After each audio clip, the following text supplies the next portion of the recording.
everyone, and welcome to the Musiqnote podcast, where we'll be exploring the different occupations and careers linked to the art of music. I'm your host, Lori Leanne. In this second episode, I have a conversation with one of the best tour managers out there, Mr. Marc St. He's toured around the world with artists like Lenny Kravitz, Guns N' Roses, and Brian Wilson, just to name a few. Recently, he received the Parnelli Tour Manager of the Year award. Listen as we talk about his career and what is necessary to get the job done right. Welcome, Marc, and thank you for being my guest on this second episode of the Musiqnote podcast. I've always had an interest in tour management, and in the past you've told me about your experience in the music business and what is necessary to organize a tour the best way possible. Let me start by asking you, how would you describe the role of a tour manager? The tour manager, I would probably say, is the responsible adult on the road, regardless of what may happen. Organizational skills are, of course, very important. Definitely a large amount of flexibility. The successful tours work in general because they are planned well. And failure to plan ultimately meets with tremendous failure. So, and with that being said, the best laid plans can also go away by, one artist or band member not making a flight or somebody getting sick perhaps, and then you have to, completely move on your feet and make things happen, change hotels or stay in a city longer than you thought you were going to have to instead of moving on because you're canceling something in another country and then moving to a third country and things like that. Plane tickets are cut to work in a certain routing and then you have to change those, and that's when your support team of travel agents and people like that come into play and help you to manage the tour and move it in a certain direction as needed. So in a way, a tour manager is also a problem solver. Yes.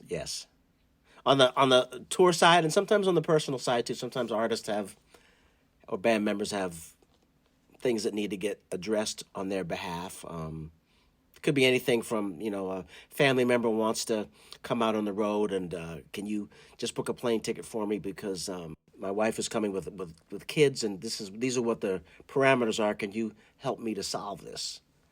And, so you do. You've been a tour manager for quite a while now. How did you end up in the music business? I grew up in the music business. My mother was vice president of a company called Festival Productions, which is still a company today, and it's run by George Wein, who was the founder and really the architect and I'll say the inventor of the modern day festivals. Started with the Newport Jazz Festival in Rhode Island, and they also had the Newport Folk and Opera Festival. And those became very successful, and that spilled over into the New Orleans Jazz and Heritage Festival, which he also put together, and they did huge festivals all over the world, and some other ones throughout Europe. And I sort of grew up in that world.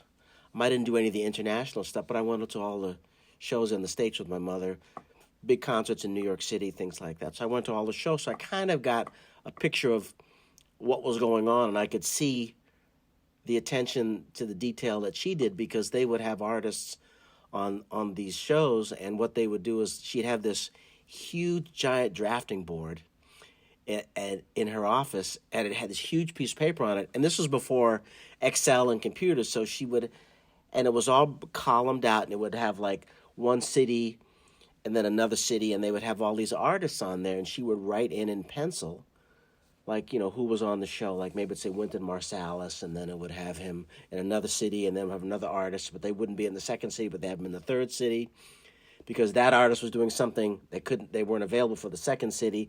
So she had all these artists, and she was juggling them and where they were going to go. And out of that, they had put a tour together, and they would go to an artist and say, we have, 40 dates for you. We're going to play these festivals here, and we're going to play a certain theater in Paris, and then we're going to go to Spain, and we'd do all these different places, and they would route the tours accordingly so that people could get from one place to the other. And those are the days, of course, when there wasn't, tremendous backline. So a lot of times people took gear, or they would use the local promoter. The reps would get musicians from the local area to rent their instruments to the local band coming in, and they would play those instruments. But so I kind of saw all the details, and then once they got the schedule together, she would then turn to the people who were handling the production, and they would say, "Okay, well, I need the list of from all the artists of what they need for city for their instruments," and then she would give them the contact for management, and then they would in turn contact management and get those details. So, it's sort of like all these different elements working together for the common goal. So they would have hotel requirements, that sort of thing. And so she would get that information and then funnel that out to all the different people that handled everything in those respective areas. So I kind of watched that. So, and she had actually gone on the road a couple of times. She went out with Mary Lou Williams and I think like Count Basie or Duke Ellington, a couple of those, Mahalia Jackson. It's a long time ago where, she would go out and let's say they would get the artist to, let's say, London, and then in London they'd have someone in London who would take this group throughout Europe and make sure they got where they needed to be. So that's kind of how it started for me in seeing all that happen. And so as I got older, I spent more and more time, in the summers and things around the festivals. And then at one year they said, "You know what? We need to put you to work." And and I was, God, I don't know, 12 or 13 maybe. And I was in Newport, Rhode Island, and the stage managers were these great guys who taught me a lot, Bill Cope and John Scott. They said, okay, they'd roll out all these, like Johnny Winter would be on a show, or B.B. King, or Sly and the Family Stone, or Aretha Franklin. And they would have, amps and drum sets and this and that. And they would put the stuff up on these rolling risers, and they'd roll the stuff out in place so that they would the gear would be there, and I would help get everything set up. But nobody wants to crawl around behind all these risers and plug in all this stuff. Well, you know what? Let's have the kid do it, because his knees aren't worn out yet, and he can do that, and he can get dirty and crawl behind this. So that's what I did. That's the time when they had, Marshall stacks, and if you had a guitar player, he'd have two on one side, two on the other. So everything had to get plugged in and hooked up together. So things like that. So I did a lot of that. So that's where I got my start, and then I think a year or two after that, George Wein made a deal with Brown & Williamson Tobacco Company, and they did these concert series called the Cool Jazz Festivals, KOOL. And they were huge R&B shows in stadiums, and at the time it'd be like, let's say, Chic, the Brothers Johnson, the Commodores, Marvin Gaye, and I don't know, Rick James or LTD or somebody like that. Some very popular groups at the time. And so there were 2 nights, and we'd go into a town flying on a Sunday, and we'd be there all week. And then they would put the stage up on like maybe a Wednesday night in the stadium, and they'd have to. In some cases, if the baseball stadiums had grass, we'd have to put visqueen down over it and then put the plywood on it. I mean, that part I didn't do, but they had a grounds crew that did that. Then they built the stage, put the stage on it, sound and lights go up, and then the artist would play. And then on Friday we'd come in, all the artist gear would come in, and we had the stages were very large, and a huge backstage area, and they put risers up that were rolling, and we'd roll the risers in place, and the artist would play. And then when they got done, we'd move the risers away, move the next set of risers up, put them in place. So I became like an assistant stage manager under these 2 guys, Bill Cope and John Scott. And I did a lot of the same kinds of plugging stuff in, but also sorting out when the gear came in. So we'd have to figure out, like, okay, well, we would sound check the bands. Some of them would. Like maybe if we had 5 acts on the show, maybe 3 bands would sound check.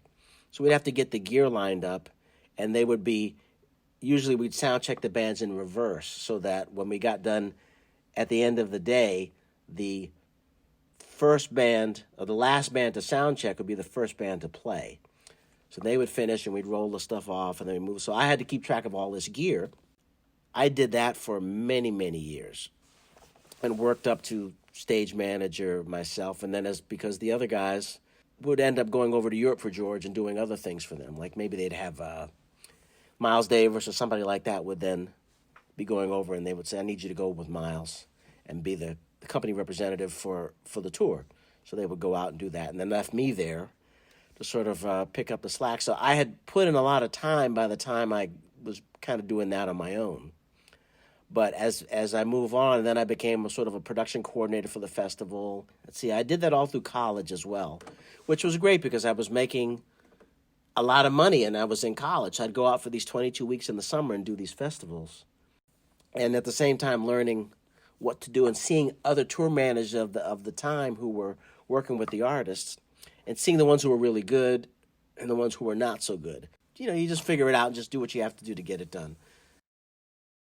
Yes, so actually, you grew up learning all these skills to become the tour manager you are today. Mm-hmm. Do you still remember your first tour?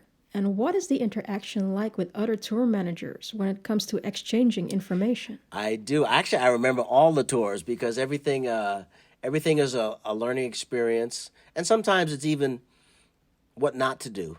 Even that, or seeing what other people do, or sometimes other tour managers. I mean, the tour managers have it's kind of like for the most part we all know each other to some degree.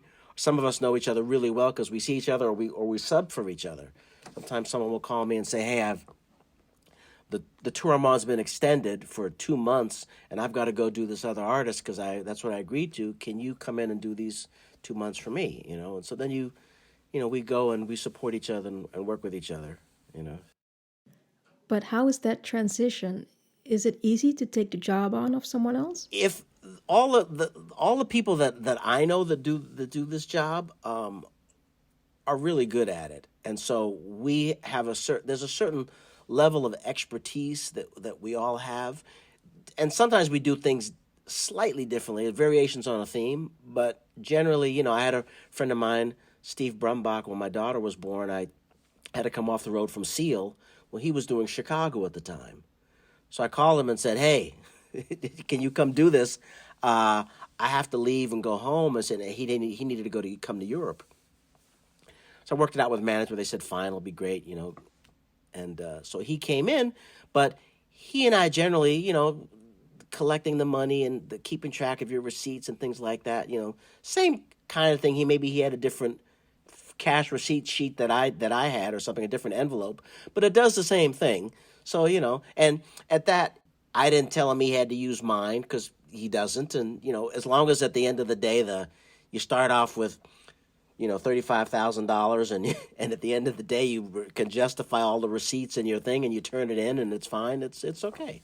It's only when the things that I have been called to do, I got called to do a tour for the Cult, and the tour manager had quit about a month before they were going to the Pacific Rim because he got a gig with a comedian and he thought it would be easier just to go do that than to deal with a band. So the management pulled some strings, whatever, and got me, the appropriate work papers and everything. So I said, okay. So I did talk to the tour manager, and I said, "So what's going on?" He was like, and he basically told me, he says, "Well, you're supposed to know what you're doing, so you figure it out." And I went, "Oh, okay." So I talked to a couple of guys on the crew, and then finally I said, "Okay, I'm just going to shut everything down, and I'm going to just redo it like I would want to do it." And that's what I did. I knew I got the flight information. I just built an itinerary. I put everything together. I did everything like I would do it. It went great. But sometimes, that's when it's more difficult when it's like that. But the guys were really great, and they ended up liking it more than what had been previously done for them. Yeah. Are there any factors that are important to you that make you decide to take on a tour? Did you ever decline a tour? I have, and I've got on things and gotten off of them too. Things like when you have destructive personalities or people that do things that you have to get them out of jail, or scuffles and with the law and things like that. Those are people that have destructive behavior patterns. Those are things that are not worth being involved in, because they can do things and put you in the middle of it, and at the end of the day, it gets resolved. But when you have to go back to a certain country and it says your name is flagged, it's like, oh, you don't want to be associated with that kind of stuff. So, when you have to plan out a tour, do you already have in mind how you want it to be? Yeah, there are always peculiarities about each tour, and sometimes the schedule dictates how things have to get done, and and usually there's a cost associated with a lot of that. So a lot of times when it's when you get a tour, it's like a big puzzle, and you have to sit down and look at all the pieces, and you have to put them together so they work. And sometimes you just get painted in the corner, and some days are just going to be atrocious, and this is going to be 2 really bad days because we have to do this, and then we have to get on a plane after the show. We got to fly here, then we have to get up the next day, and we have to do another show. So sometimes you look at that, and it's like I can't do anything about it. I mean, I can get us there. The hotel's right. The buses are good. The plane is fine. The charter, whatever you're doing, and everything is okay. But it still wears one down, and particularly for the artists. I mean, the crew people. Some days it's just tough on the crew and the staff. It just is. But the artist at the end of the day has to carry everything on their shoulders, and those are the times when it's difficult. So, sometimes you don't have any control over it. So, the way it would work would be to say, no, we're not doing this show, so we're going to take a day off. We're going to have a travel day and a day off, and then we're going to play. But sometimes when you get called in, the schedule's already done. The agents put it together, and the management's gone to the artist, and they've got them to agree to this, doing something that's maybe more shows than they would like to do in a row. But you know. When you look at a tour, there are so many people on board, like crew, light people, managers. Could you explain what the difference is between the tour manager and the road manager? It depends on the tour. Sometimes you could have the tour manager who will only travel with let's say, the main artist, like maybe like a Paul McCartney or somebody like that. And he just deals with Paul's movements in the inner circle, or maybe he just says, we'll do the artist and the band. Then the road manager will maybe travel with the band and move with the band on the crew. I'll give you an example. I did a Steely Dan tour where they decided they needed to have 2 tour managers on the road. One would be with Becker and Fagan, and then the other one would travel with the band and move with the band and crew and just take care of everything to do with band and crew. And then Walter and Donald would be handled by someone else. So I did that tour, and they were technically, they call it 2 tour managers, but for the sake of clarity, like in the tour book, it said, tour manager, and then it said band road manager, which is what I did. The tour manager traveled with Walter and Donald. He was on a private jet with them, and they were basing in a city, let's say like Chicago. And then we would be on tour buses. We had 7 tour buses, and we would go, like let's say we were playing in St. Louis. We would go to St. Louis. We had 2 days off, and then we did a show. Well, they would fly in, and then, when they got to the venue, we would already be there because we just drove in from the hotel. And then after the show, maybe we went to Detroit, and then Walter and Donald would fly back to Chicago, and then they would fly back in and out for these shows. So I took care of everything that was on the road, hotel arrangements for the band and crews, things like that. I took care of all of that for them. And then the other guy did Walter and Donald. It did end up crossing, we did end up sharing some of the load because on another occasion, Donald Fagen decided he didn't want to take the plane and he wanted to ride on the bus and hang with the guys. Well, all of a sudden, and he did this like the day of a show, like we were in San Diego or something. He goes, I want to just roll with the band to Phoenix. Well, there's no hotel for him in Phoenix. So the other tour manager called me up from L.A. and said, he's going to stay on the bus tonight. I said, we're on the way to the airport. Can you book him a suite at the hotel? And I said, okay, no problem. So I got on the phone. I called the travel agent. And everything went fine. He got on the bus. He had his after-show food. He watched some movies, laughed with the guys in the band, hung out, got to the hotel. I woke him up. Here's your keys. I walked him up to his suite, had the luggage picked up, moved in, and all that. I redid the rooming list to include him on it so that if the other guys in the band wanted to call him, well, hey, let's go hang out, let's go have some dinner, they could find him in the hotel. So I took care of that. And this was all in the meantime while they're moving from the hotel in LA to the airport to fly to San Diego to do a show. So those are the things where I talk about the ability to being flexible and having to move on your feet very quickly, things like that.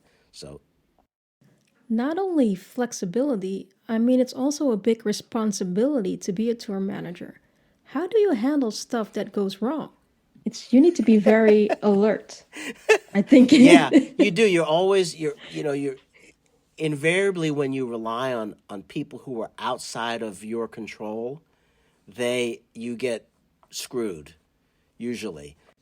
And it's little things like you get to the airport and you have a greeter who meets you and to help the artist expedite getting them through the airport, things like that. I mean, it's different now because obviously with all the security measures in, it's harder now. But all those elements. So those days when you're traveling with the group, when the artist has 15 pieces of luggage, let's say, and he's flying first class, and you have to get the travel agent talks to the greeters, and then they send you the information. Here's the greeters. Your guy today is Sven. His cell number is so and so, and you say, have Sven call me the night before. Sven calls you. You go over all the details and make sure he has them, that he's been sent by the travel agent. And then I need a luggage person there with a big flat cart because I have all these pieces of luggage.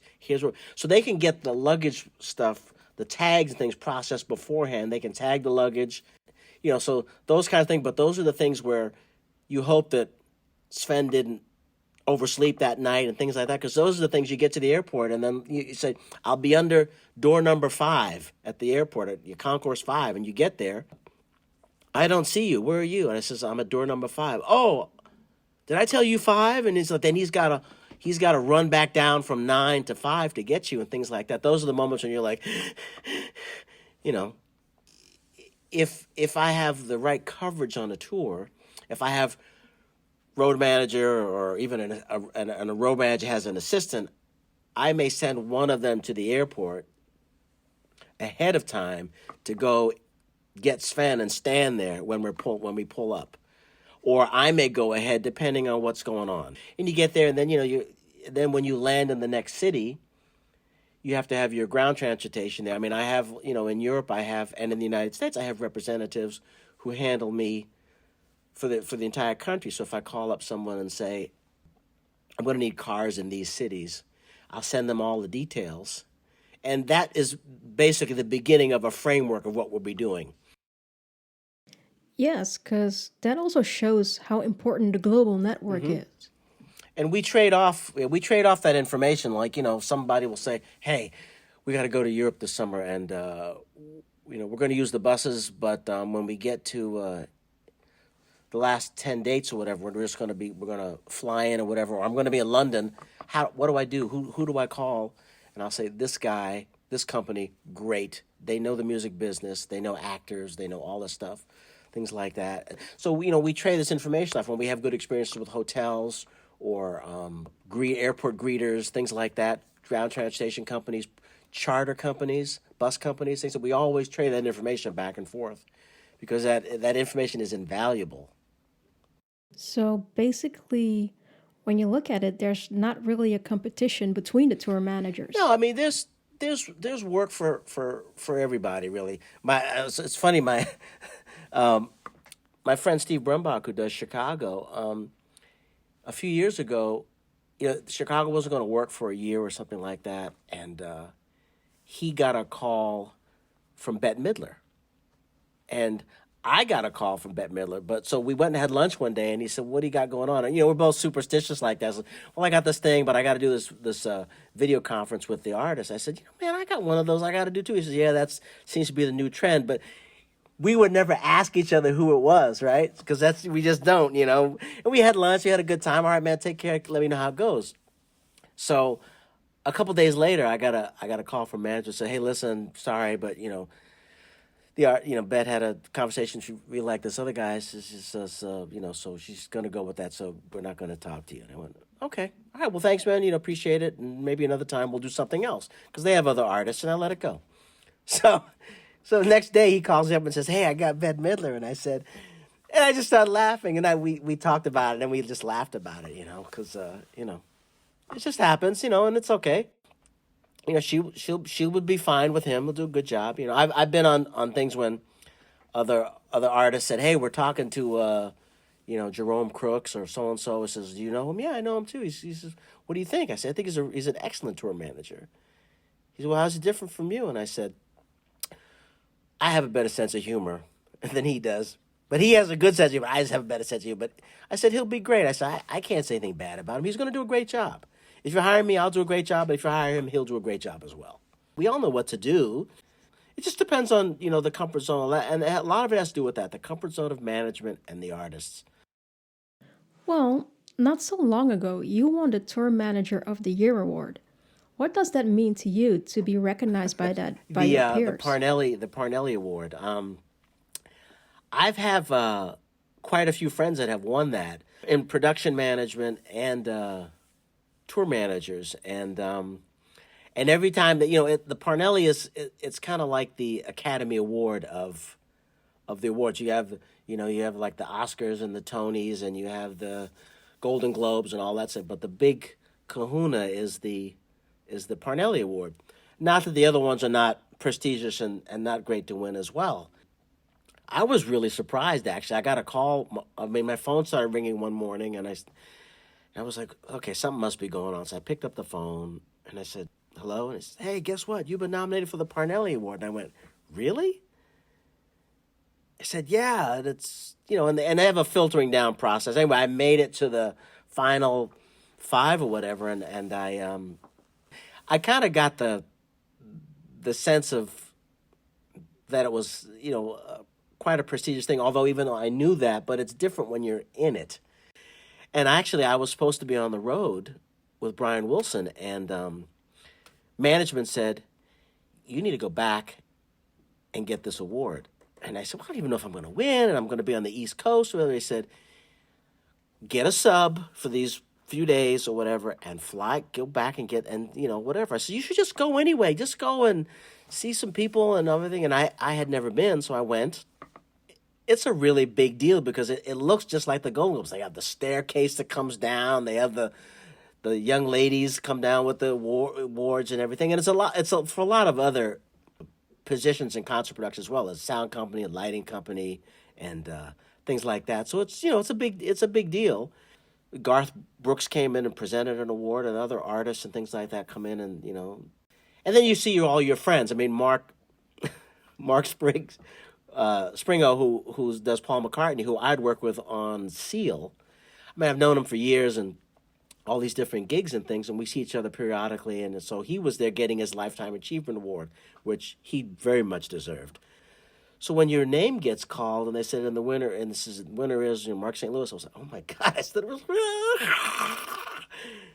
was really great. So to be acknowledged by your peers for this, and I don't think anyone gets in this. I'm going to do this, and I'm going to do this and get an award. It's not like maybe like an actor when you're a kid. You think, and I'm going to get 10 Grammy awards or 10 Oscars or whatever. You don't think like that in concert production. You just do the work, and you stand by your work, and you do it to the best of your abilities always. And you are a rock, dependable, and you just make it happen.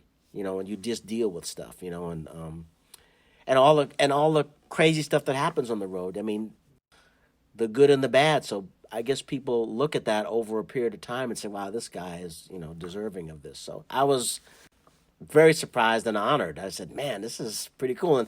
And like I said, you get it from all the other people around you who are saying, this is unbelievable. You've got this now, and this is great. And that you'll always have that. It actually shows how important concert production is. When you look at music education or schools nowadays, the focus most of the time is on the performance part with very little attention on what's happening behind the scenes. What is your advice to those who want to move more towards a concert production profession? I have heard that there are some classes that you can take, but from an educational standpoint, you can talk to someone about doing it, the things that have to happen, but you really have to put your oar in the water. You really have to just do it. And sometimes people who have become tour managers and very successful ones and very good ones will sort of learning on the job where you're, the guy who did the first police tour, they didn't know.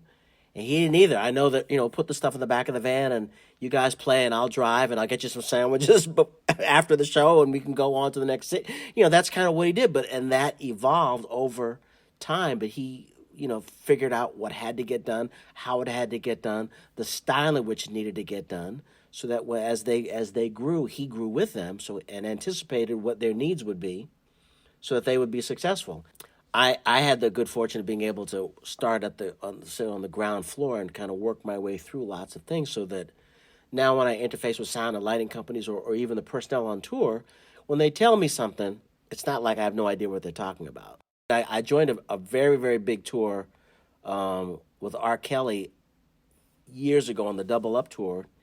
I had replaced the tour manager they had because he had someone like he'd grown up with who was going to be the tour manager, and then, of course, it was a disaster. And then, because that's not what he did. So I got called in to replace him, and I got to the first city. It was like the second date of the tour. I went in, and they had no tour books. They didn't have any of this stuff together. All the things, and so the people on tour would say, "Where's our tour book? What are you talking about? What's that?" Well, here's the date sheet, but it's not. That's not what I need. I needed the specifics. Where are we going to be on a certain day? Where are we staying? What time is the show? So forth and so on. There's no sort of tour Bible to work with. And so when I went around, I introduced myself to all the different people, and it was 16 buses and 12 trucks on that tour. It was over 100 people on the tour. So I went around and I went and talked to everybody, and I went and talked to the dancers and everything. And I go into the dancers' room, and I find out that that they're in there and they're all trying to get ready in the mirror that's in the bathroom. It's not heated. The girls are sitting on the floor trying to warm up, and you can't. They need mats and things because dancers, because that cold goes into your bones. So I took notes, and I had a road manager I brought with me, and I had her take notes, and I said, 8 makeup mirrors, eight bathrobes, 8 yoga mats for the dancers, and I'm walking around like that. When I got to the front of house, I said to the front of house guy, he had an automated console, and I said, "You have a spare power supply for this, right?" And he goes, "No, the sound company didn't send one." And I said, "Well, if power supply goes out or any of this goes bad, what are we going to run on? We need a spare out here." Oh, that rarely happens, right? 2 days later, out. Console goes down. We're in some city, and it's sold out. So everybody's like freaking, what are we going to do? Blah blah blah. And so the production manager, who was Steve Jamalski, who's a very good production manager, had said the same thing before I even got on the tour. He said, "We're going to need spare stuff," and they didn't want to do it. So I said, "Get on the phone with the sound company. They need to have another console out here by tomorrow." Basically, you're supposed to protect the artists, and you're supposed to have certain things. And if you don't do that, well, now, if you lose a show like that, we're talking about, a couple $100,000 that the artist is losing just like that because there's no power supply or something, So figure out how to make it happen, or, have your stuff backed up, things like that. Those are important things. But to more to the point, to answer your question, it's tough. I know that there's a tour manager, Henry Bordeaux. He's got on his website, has some sort of like tour management 101 thing where he actually has a course to tell you about how to be a tour manager.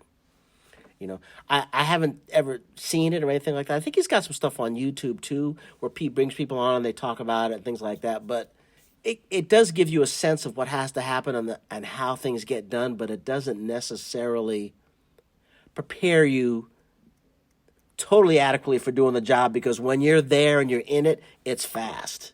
It's really fast. Getting on the buses, moving, getting off the buses, in the thing, getting there. If you're tour managing and tour accounting too, there's certain things you have to do. When you get there, make sure your production people, everybody, make sure everything's okay. So when you get there, you get your computer set up, you ask for the box office stuff if you're doing that too. So that's an extra level of detail that you're adding onto the job of tour manager. Make sure all the tickets, everything's in, doing the ticket complement top ticket list. Sometimes you send that in early to the production assistant. She prints it out, does all the passes and everything for you. That has to get put in, you put that all together, give the box office people, somebody comes down, they give you an audit, and you give them the list, and then they take the passes, they put everything in envelopes for you, and it goes up.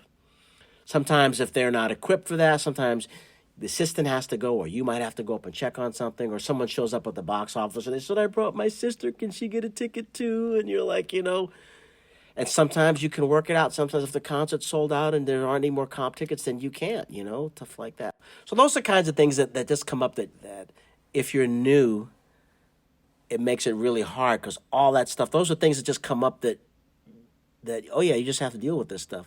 But you don't get to learn in process. It's like baptism by fire.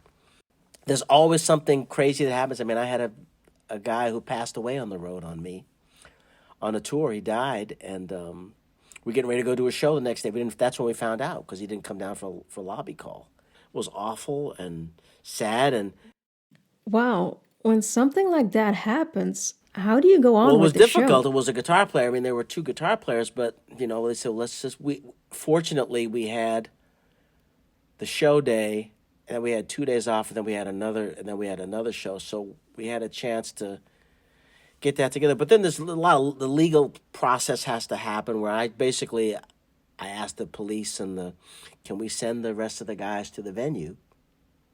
And they said yes, but you have to stay. I did.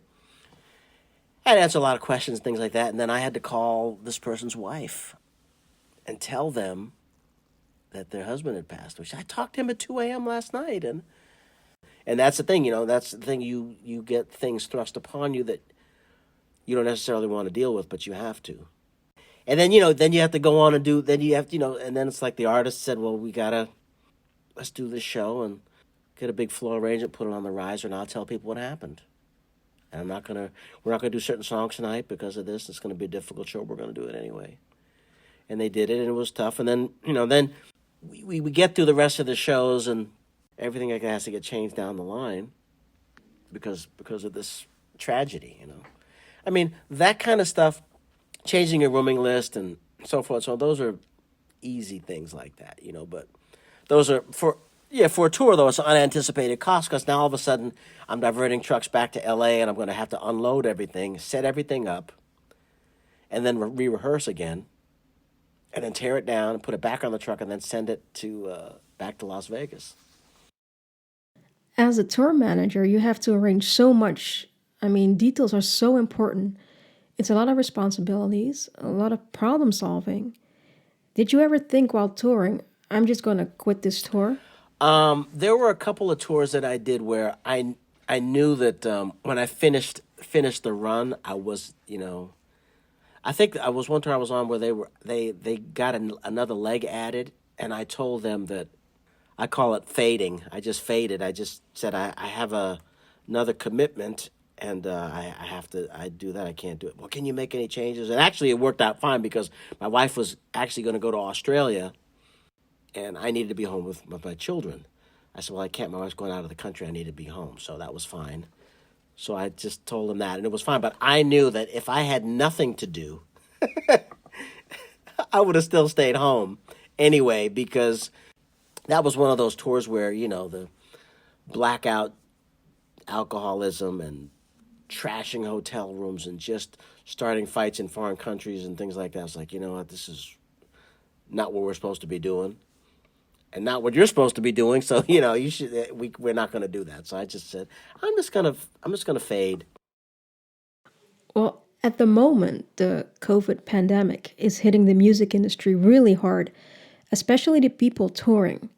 How are you experiencing the situation at the moment?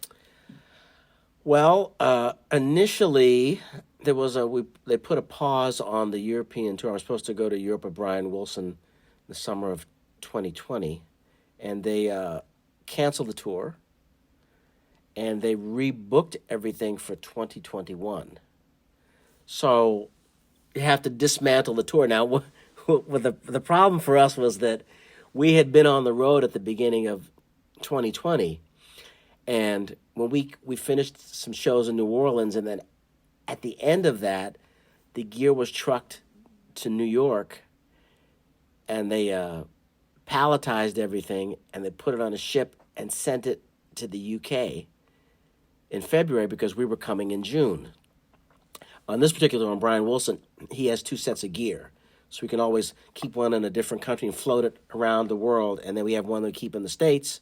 So we can work somewhere else. We can keep moving gear around the planet as we need to. So a lot of the other larger tours, some of them do. I did that on Guns N' Roses as well, where you had the red gear and the blue gear and all that. And you have the gear just floats around, do it different countries. So that gear was going to stay there, and then we were going to go to Japan, actually, and do the Olympics and some other dates, and take the other gear there, fly back, and I think we're going to fly directly to Europe around, and then pick up the gear in Europe. Everything was ready to go, and then the pandemic hit, and they said, okay, we're not doing that now. So with the gear still, the gear for Brian Wilson is still in Europe, in the UK, and since they moved everything to the summer of 2022, now I don't think that we're going to be going over to Europe this summer. I don't think so, based upon what's going on with the world, with this new strain of the virus, things like that, until they get a real grip on that. So I don't think there's going to be much going on. If they do anything, and there's the possibility that I've also heard that they may not have any Americans over because of how crazy things are here right now. So until they get a really good grip on it. So I dismantled the tour one time, and I'm going to have to, when I get, if they indeed do that, I have to dismantle it again and see what happens. I mean, now possibly looking to the fall of 2021 to see if we're going to go anywhere. But Brian was supposed to do the Olympics and be involved in that. And then there's a tour of Japan and then Australia. I don't know. It's really up to the countries what has to happen and what guidelines they'll set up for clearances before we could enter a country. And it might be about quarantine. You might have to come in and you have to stay at a certain hotel for X amount of days before you can go do a tour or something like that. So, but you deal with those challenges as they come up, and then you decide what has to happen. You discuss with management and let them know, and then they make the decisions, and then you carry that out. The impact the virus has, especially on the tour production side, also has a lot of consequences for the various companies and venues. How do you see the future when it comes to touring? Well, just like anything else, the sound companies and all the production companies that own all this equipment, in these cases, in these production houses, these companies, we're talking about millions of dollars of gear that they're buying, with the full understanding that they would do it and then put this gear on the road for all these 20 artists that are going to be out touring, or 30, whatever. I can use it on this tour, and then I move it to this one and that one, and then the gear will be paid off by whatever time. But now they don't have that. They're really struggling to stay afloat. The same, the venues, all the companies, the venues that get paid a fee for advertising and marketing, they pay the venue to have their banners up and things like that. Well, now there's nothing happening, so there's no income. And the people, down to the people that sell the popcorn and serve the beer at the venues, things like that, there's no work. So it's a huge, huge impact. Artists has got, crew people and things like that, sound, lights, engineers, tour managers, production managers, lighting directors, things like that. Nobody's doing anything. Well, hopefully things will get better soon. As a segment of the show, I have 5 random questions for you. So I was wondering, do you have a favorite country or venue that you visited during a tour? Wow. Favorite country or venue? That's really a hard question. I will say this. The arenas are nice, but they're just arenas. It's a big circle in the seats and whatnot. But it's the old theaters that I really like. The character, the artwork, the attention to detail in the lobbies, the pillars and things like that. I just love the theaters. I love Europe a lot. I love Europe for the history. I love Europe for the food. I love it for the mix of people. That's really great. I love Austria. I love all the Scandinavian countries are all great. Spain, because they celebrate life so much, I love all that. It's hard to really say it's one country, because when I get a tour schedule, I look at it and go, oh wow, I'm going to go to these places. There aren't a lot of places where you kind of go, oh, God, things like that, because there's always something to find that's interesting. And sometimes, you go to places that I mean, I've been most places. Vilnius, Lithuania, loved it. Riga, Latvia, I loved it. I went there with Limp Bizkit and actually there was a school there actually that had a whole program for concert production. And I went and spoke there, and it was really great. The history of the theaters is really great too. Well, sometimes you walk those theaters and they have beautiful pictures of artists that have worked there before, from black and white era up to modern day. Clapton was here, or Steely Dan, or Santana, or Frank Sinatra, things like that. Those are those great theaters I love to be in. So that's that's not an easy question to answer. Is there an artist that you would like to join on the road that you have on your wish list? I'm really fortunate because I could probably say I've worked with almost everyone that I wanted to work with, and I've worked with a couple people that I thought I wanted to work with, and then got in there and realized that, oh God, these guys are crazy, or this person, yeah, that's disappointing. I had really disappointment. Maybe all the sort of the pillars of music, that those legendary artists, legacy artists like that. Those are the ones that I probably would like to work. I'm working with one Brian Wilson now. I've anybody like that where they're because those are like the architects of music. People like that, obviously, like a Paul McCartney, people like that, those kinds of artists. Everybody else, no disrespect, as great as they are, really, they come down to really sort of following in a footprint or a path or an inspirational path that was set by these other people. I mean, in working with Brian, all these artists come to the show, the Who, people like that. All these artists come and U2, things like that. They come like, oh my God, I listen to your stuff, and so they were the inspirational figures that helped them to get started and to help them to be where they are today. So that's kind of I enjoy that a lot.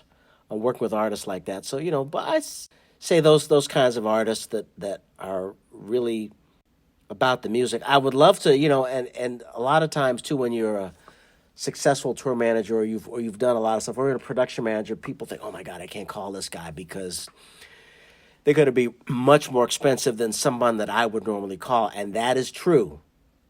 But the thing that would be really great is a lot of the things that a lot of the young artists or the new artists suffer from is that they don't get the exposure to people doing it in a certain way, and then they never learn themselves how things are supposed to be done or how they should be done on their behalf. It takes them many, many years. So I would say that I don't turn my nose up at artists who are starting out or younger artists and things like that, because it allows for them to get, let's say, a higher caliber of service or greater expertise in doing things that they might not get normally if they don't actually ask the questions. Stevie Wonder is probably somebody that I would love to also work with too. I mean, I've been called by him 3 times.